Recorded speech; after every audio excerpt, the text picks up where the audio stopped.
धर्मज्ञ ब्राह्मण अद्रोह के पास पहुँचते हैं और अपनी हित की बातें पूछी।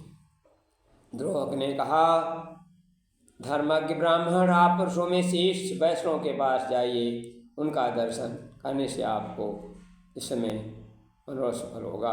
बगुले की मृत्यु, आकाश में वस्त्र न सूखना, आज सभी कामनाएं पूर्ण हो गया। सुनकर ब्राह्मण दूध रूपी भगवान की प्रसन्नता के लिए प्रसन्नता पर वैष्णव के पास गए।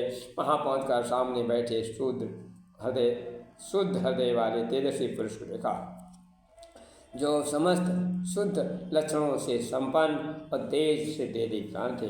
धर्मात्मा द्विज ने ध्यान मग्न हरिभक्त से कहा, महात्मन, मैं बहुत दूर से आपके पास आया हूँ, मेरे लिए कर्तव्य उचित उपदेश दीजिए।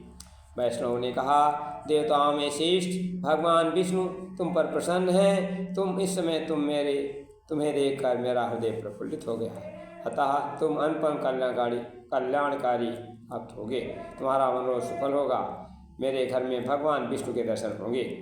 वैष्णव के कहने पर ब्राह्मण ने कहा, भगवान विष्णु कहाँ हैं? कृपा कर मुझे दर्शन कराइए। वैष्णव ने कहा, सुंदर देवालय में प्रवेश करके तुम परमेश्वर के दर्शन कर सकते हो, ऐसा करने में जन्म जन्म मृत्यु के बंधन से मुक्त हो जाओगे। यह सुनकर ब्राह्मण देव मंदिर में प्रवेश किया।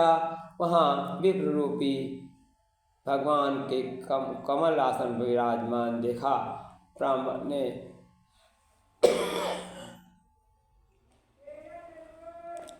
ब्राह्मण ने मस्तक झुकाकर प्रणाम किया और भगवान बोले और कहा, मधुसूदन, मुझे आपने ऊपर बहुत आपका अनुग्रह दिखाई देता है।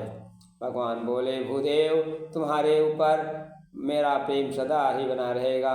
मैंने स्नेहवश तुम्हें पुण्यात्मा महापुरुषों के दर्शन कराए। पूर्णवान महात्माओं के एक बार भी दर्शन, स्पर्श, ध्यान, नामोच्चारण करने से, सदा वार्तालाप करने से मनुष्य अक्षय स्वर्ग प्राप्त करता है और अनंत सुख होकर मेरे पास आता है। जो बगुले की मृत्यु का शाप दिया था, उसका दोष छुटकारा मिल गया। अब आपको ब्राह्मण ने कहा, नाथ, मेरा सर्वथा आपके ध्यान में स्थिर रहे। भगवान ने कहा, तुम्हारी बुद्धि सदा ऐसा ही उत्तम विचार जागृत रहेगा और तुम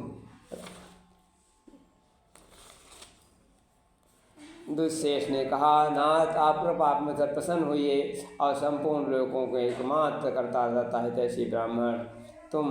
भगवान, आप मुझे शंख चक्र गदा और पद्म धारण किए अपने दर्शन दीजिए।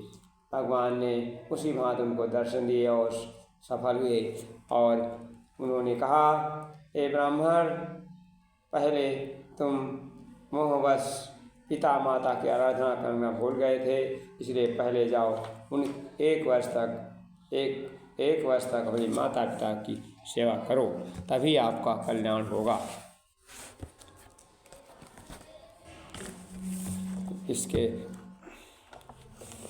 क्योंकि हे ब्राह्मण, सुनो ध्यान से, तुमको तथ्य बतलाता हूँ।